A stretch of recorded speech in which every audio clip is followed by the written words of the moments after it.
को शायद इस बात की गलतफहमी है कि हम हुकूमत उनकी तरह करते हैं। हम मज़हब या इलाका देख के फैसले नहीं करते।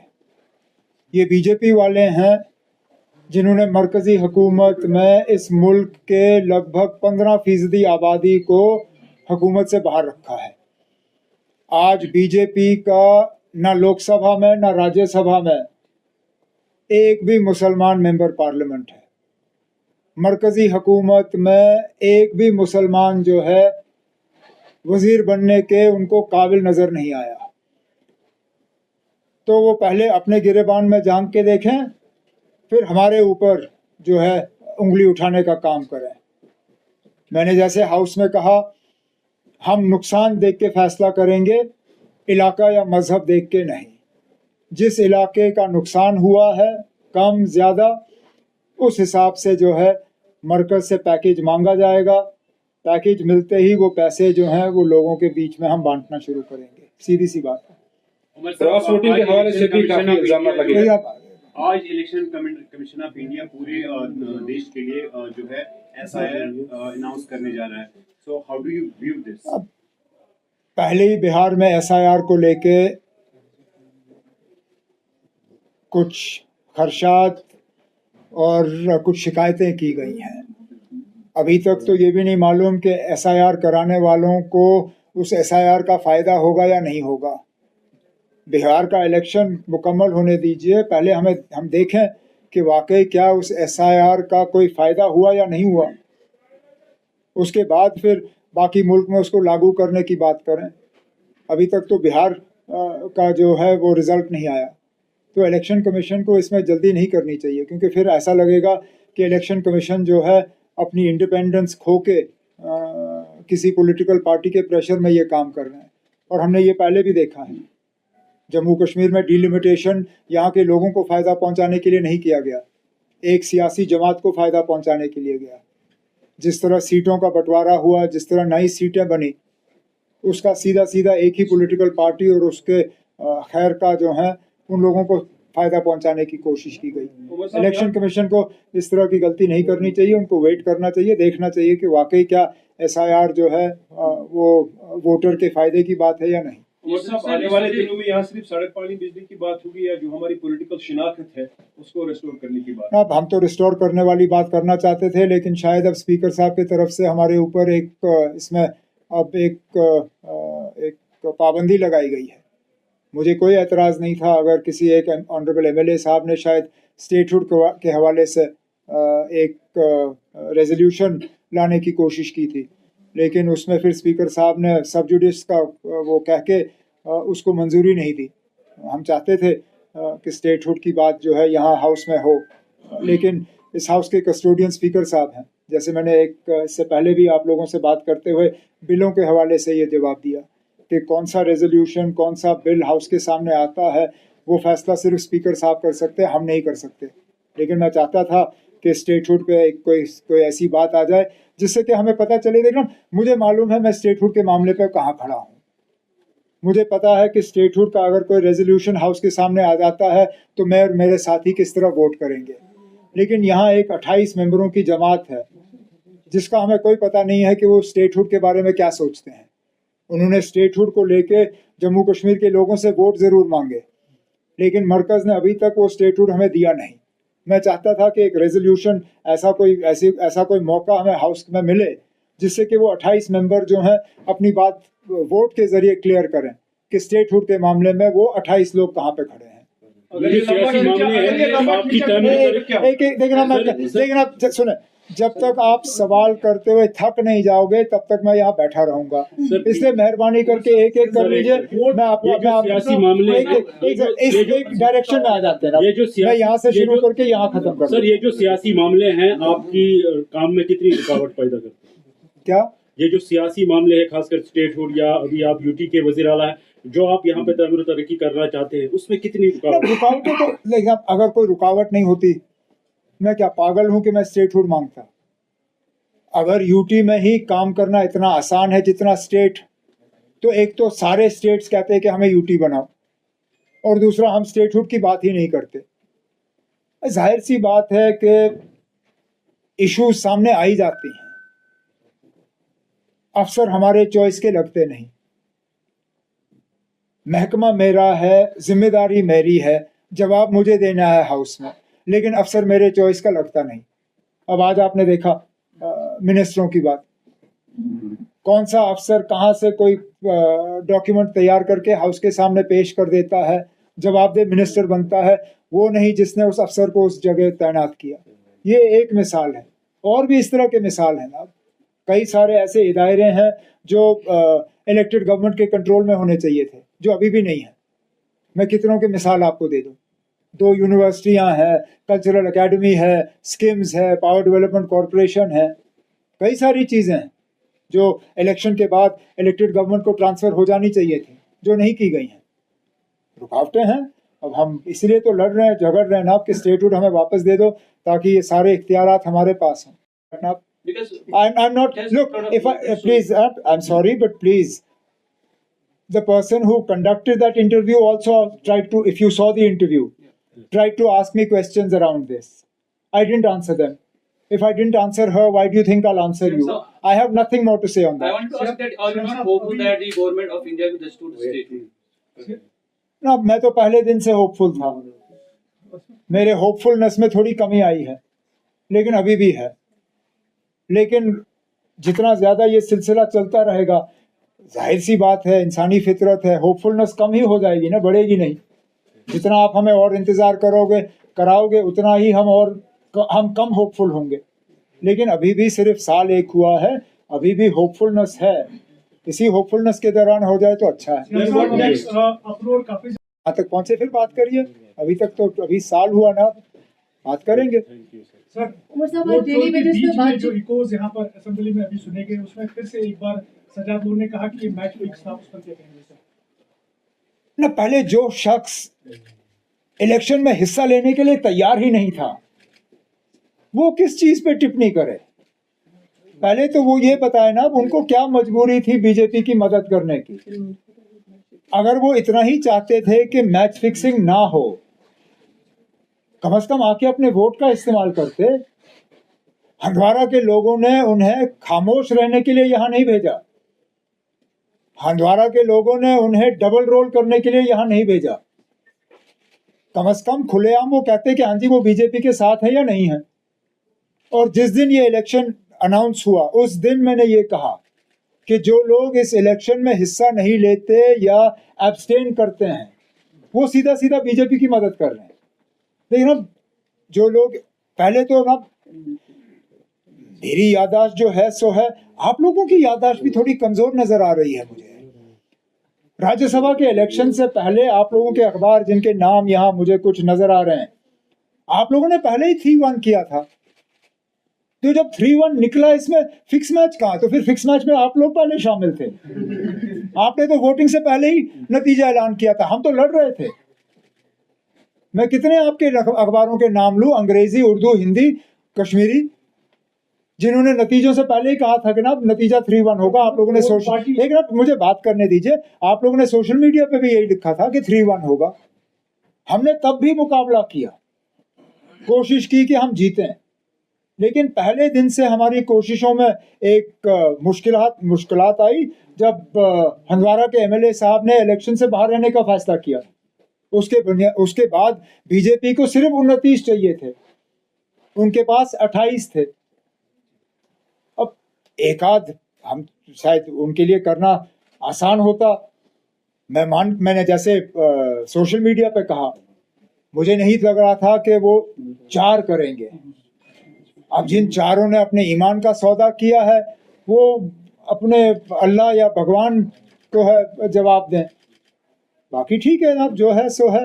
उमर साहब, उन 4 लोगों का नाम सामने आएगा क्या? उस पे कुछ बात ना, मैं तो चाहूंगा कि सामने आए, क्योंकि न सिर्फ तीसरी नोटिफिकेशन पे बीजेपी ने 4 वोट ज्यादा लिए हैं, बल्कि दूसरी नोटिफिकेशन पे भी आरओ के मुताबिक 28 की जगह बीजेपी उसका भी मैंने जवाब दिया है ना। एक हमारे ऑनरेबल इंडिपेंडेंट मेंबर ने बूथ में जाके उनका हाथ पैर आगे पीछे हुआ, लेकिन वोट डालने के फौरन बाद वो यहाँ इसी कमरे में आए और कहा ना मैं ये एडमिट करना चाहता हूँ कि मुझसे गलती हुई। मुझे जो डमी वोटर स्लिप दिया गया, मुझे वो मुझे खोलने की इजाज़त नहीं दी गई और मैंने गलत जगह वोट डाला। तो इसको आप आगे जाके दुरुस्त करिए। अगर वो चाहते थे वो उस पर खामोश रहते और फिर हमें पता नहीं होता ये किसने किया, लेकिन मुझे मालूम है वो कौन से इंडिपेंडेंट एमएलए हैं, क्योंकि उन्होंने इस चीज़ को एडमिट किया। तो हमें मालूम है कि तीसरे सीट पे हमें एक वोट कम पड़ा, तीसरे चौथे में एक इधर उधर गया, लेकिन इसमें कोई घपला नहीं है, कोई गड़बड़ नहीं है। But on the last seat, 4 votes went in favor of BJP. 3 deliberately destroyed their votes. उन्होंने फर्स्ट प्रेफरेंस दिया नहीं, सीधा सेकंड प्रेफरेंस लिखा। So clearly, BJP made attempts to lure people. On what basis they were lured, whether they were induced or anything, that only BJP can answer. Umar साहब, कुछ मेंबरान ने आज महराज मलिक पे डिस्कशन का कहा है यहाँ पे, क्या आपको लगता है कि हाउस को डिस्कशन करना चाहिए महराज? अब इस पे भी स्पीकर साहब ने अपनी राय दी है। अब बदकिस्मती की बात यह है कि अगर इसी तरह हर सब जुडिस मामले को हमारे दायरे इख्तियार से बाहर रखा जाएगा तो लोग खचाखच अदालत में केस भरना शुरू करेंगे ताकि हम किसी चीज़ पे बात ही ना कर पाएँ। लेकिन तब भी स्पीकर साहब कस्टोडियन है हाउस के, उनके फैसले हमारे सिर आंखों पर। लेकिन चलिए, हाउस के अंदर नहीं तो आपके सामने हम बात करेंगे, हाउस के बाहर बात करेंगे। मैं तो मान के चलता हूँ कि महराज मलिक ने जो भी किया वो पीएसए के लायक नहीं था। अगर उनका डीसी के साथ या किसी और अफसर के साथ गाली गलौज तो है, वो पीएसए के लायक तो नहीं है। इसी के साथ जैसे मैंने पिछले दिनों एक सवाल के जवाब में कहा, यहाँ तो मरकज के एक वजीर ने पूरे मुसलमान कौम को कहा कि ये नमक हराम है। अगर पूरे मुसलमान कौम को नमक हराम करार देना वो ठीक है, तो फिर महराज मलिक ने क्या गलत कहा? उसको पीएसए तो लगना ही नहीं चाहिए। बाकी अगर उसके खिलाफ कोई कार्रवाई करनी होगी वो स्पीकर साहब कर सकते हैं, वो इस हाउस के मेंबर हैं। स्पीकर साहब एक डिसिप्लिनरी कमेटी बना के उस चीज़ को देख सकते हैं। लेकिन ये पीएसए एक इलेक्टेड मेंबर के खिलाफ इस तरह इस्तेमाल करना ये सरासर गलत है बातचीत हुई है, किस तरीके से आप वो देख रहे हैं? ना, डेली वेजर्स के मामले में हाउस के सामने एक कमेटी तश्कील की गई। उस कमेटी को हेड स्पीकर चीफ सेक्रेटरी साहब कर रहे हैं। उन्होंने अपना काम जो है काफ़ी हद तक मुकम्मल किया है। थोड़ा सा और काम इसमें करना बाकी है। रिपोर्ट गवर्नमेंट के सामने आ जाए तो फिर हम देख लेंगे उस रिपोर्ट में क्या है और हमें क्या करना होगा। मैं कह नहीं सकता हूँ। ये चीफ सेक्रेटरी साहब और उनके साथ जो अफसर इस कमेटी में हैं वो अपना काम मुकम्मल करें, तो उसके बाद नतीजे निकल जाए तो पता चलेगा फर्क पड़ेगा या नहीं पड़ेगा। मैंने कभी किसी को कैंपेन करने के लिए या कैंपेन ना करने के लिए मजबूर नहीं किया है। नहीं करना चाहते ना करें ना, कोई बात नहीं। बहुत है नेशनल कॉन्फ्रेंस में जो और कैंपेन कर सकते हैं। और उमर साहब, फारूक साहब recently said that there was no understanding. There was no if there had been an understanding. Look, please understand. This sort of attempt of death by 1,000 cuts, this is also incorrect, because at the end of the day today, the only party that is taking the BJP head on in Jammu and Kashmir is the National Conference. We are the ones who took them on in the Rajya Sabha elections, nobody else. Congress could have fielded a candidate, they chose not to. Chaliye, theek hai. In Nagrota, please tell me, where are the candidates from the other parties? Where is PDP's candidate in Nagrota? Congress also at the last minute told us they will not fight. Then I had to scramble to find a candidate. Otherwise, we were ready to support the Congress in Nagrota. But today, the only party in Jammu and Kashmir that is fighting the BJP on the ground electorally is the National Conference. I think that has to count for something. तो ये जो बेबुनियाद बातें कि national conference का जो है कोई सीक्रेट अंडरस्टैंडिंग है बीजेपी के साथ, है ना, हम वो लोग नहीं है ना जो सीक्रेट अंडरस्टैंडिंग करते हैं। हमें अंडरस्टैंडिंग करनी होती है, हम खुलेआम करते हैं ना। मैंने बंद कमरे में चोरी छुपे वाजपेयी साहब की हुकूमत की मदद नहीं की। मैं एनडीए में शामिल होकर उनकी हुकूमत में गया। सही गलत वो दूसरी बात है। हम धोखा नहीं देते लोगों को। अगर हमें बीजेपी के साथ अंडरस्टैंडिंग करनी होती हम उनसे कह देते ना, जो 2 सीटों पे आपने अपने उम्मीदवार खड़े किए उनको उतार दीजिए, मैं इमरान नबी डार को विड्रॉ करा लूंगा, इलेक्शन होगा नहीं, आप 1 ले लीजिए, हम 3 ले लेंगे। लेकिन हमने वो भी नहीं किया। हमने कहा नहीं ठीक है, इस बात के बावजूद कि चौथी सीट मीडिया ने बीजेपी को दे दी, हम तब भी ये इलेक्शन लड़ेंगे, और हमने जितना हमसे हो सका हमने किया। मुझे कोई इसमें कोई रिग्रेट नहीं है कि ना हम और कुछ कर सकते थे, हमने किया। अब अगर कुछ लोगों ने अपना ईमान बेचा, उसके लिए हम कसूरवार नहीं है। नगरोटा में हम आज बीजेपी को एक अच्छी खासी टक्कर दे रहे हैं, और ये हम देते रहेंगे। कोई बीजेपी के साथ कोई अंडरस्टैंडिंग नहीं है। हाँ, मेरी ये कोशिश है कि मरकज के हुकूमत के साथ थोड़े से हमारे ताल्लुकात ठीक रहें, ताकि हुकूमत का कामकाज ठीक हो। लेकिन हुकूमत के ताल्लुकात और नेशनल कॉन्फ्रेंस और बीजेपी के ताल्लुकात, इन दोनों में ज़मीन आसमान का फ़र्क है। नेशनल कॉन्फ्रेंस और बीजेपी का कहीं पे भी ना रिश्ता है ना रिश्ता बनेगा।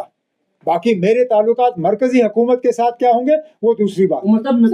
क्यों, आपको क्या लगता है ना, आप हिंदू मुसलमान को वोट नहीं देते? यही तो मुसीबत है ना।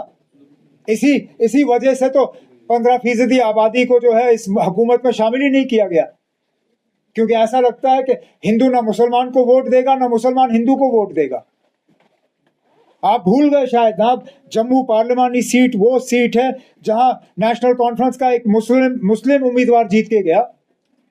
उस वक्त भी Jammu parliament seat Hindu majority थी, लेकिन मुस्लिम कैंडिडेट जीत के गया। जम्मू कश्मीर में, खासकर कश्मीर में, यहाँ मुस्लिम मेजॉरिटी सीटों से हिंदू उम्मीदवार जीत के गए हैं। यहाँ हिंदू मेजॉरिटी सीटों से जम्मू कश्मीर में सिख जो है वो आए हैं। तो ये आपने कैसे सोचा ना कि हम इतने फिरका परस्त बन गए हैं कि कोई हिंदू आज मुसलमान को वोट नहीं देगा या मुसलमान हिंदू को वोट नहीं देगा? आप उम्मीदवार देखिए, उम्मीदवार का किरदार देखिए, उम्मीदवार का ट्रैक रिकॉर्ड देखिए। बीजेपी से पूछिए, ये वो पार्टी है जो कहती है हम खानदानी राज में भरोसा नहीं रखते, लेकिन उम्मीदवार किस बुनियाद पर तय किया वो आप भी जानते हो, मैं भी जानता हूँ। अगर सिर्फ उम्मीदवार को ही तोलें तो हमारे उम्मीदवार में क्या कमी है ना? डीडीसी की मेंबर रही हैं, लोगों की खिदमत की है। आप सिर्फ मजहब देख के कहते हो कि वो जीतने के लायक ही नहीं है। कॉन्फ्रेंस के उनका ये बयान पढ़ने के बाद मैंने उनसे फ़ोन पे बात की और मैंने उनसे इसके बारे में पूछा। हालांकि मुझे पूछने की ज़रूरत ही नहीं पड़ी। जैसे ही उन्होंने मेरा नंबर देखा, फ़ोन उठाया, उन्होंने हंस के कहा कि ना आपने शायद पढ़ा होगा, ना मेरा ये इरादा था, ना कुछ जो चीज़ें कही गई हैं मैंने कहे हैं। लेकिन उसने ये ज़रूर कहा कि ना, मैंने इतना ज़रूर कहा है कि आप जिस कुर्सी पे बैठे हो आपको सोच समझ के बात करनी चाहिए। वो तो मेरे वालिद साहब भी मुझे कहते हैं। तो इस हिसाब से मेरे वालिद साहब और मियां अल्ताफ़ साहब में कोई फ़र्क है नहीं, मैं उनको उसी नज़रिए से देखता हूँ। मेरे एक सीनियर साथी हैं, उनका मशवरा मेरे सिर आंखों पे। बाकी मैंने एक उनके बेटे के हैसियत से ही समझ लीजिए, मैंने उनसे ज़रूर एक गुजारिश की। मैंने उनसे कहा, मियाँ साहब जब भी कोई मुझसे बात करनी हो तो मीडिया को छोड़ के आ जाइए ना, बंद कमरे में बात करेंगे, ना उनको पता होगा ना बाकियों को पता होगा, हम ही बात कर लेंगे, उतना ही ठीक है। जम्मू कश्मीर की जो उनकी तो मैं बात ही नहीं करूँगा। जम्मू कश्मीर आप किन लोगों को एक प्लेटफॉर्म पे ला रहे हो? आप कहाँ मियां अल्ताफ और कहाँ वो, जमीन आसमान का फर्क है। सर, जम्मू कश्मीर की जो फिरका वाराना हम आहंगी है, Budgam is your popularity test of the government. Is really that a test for you देखिए ना, and your popularity? any by-election is a challenge for a government. We are taking this by-election also as a challenge.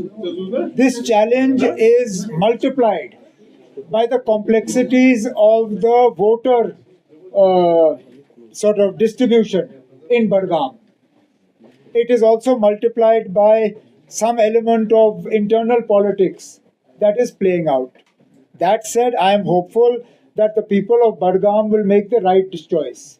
And that choice is simply this. There are 4 more years of this government.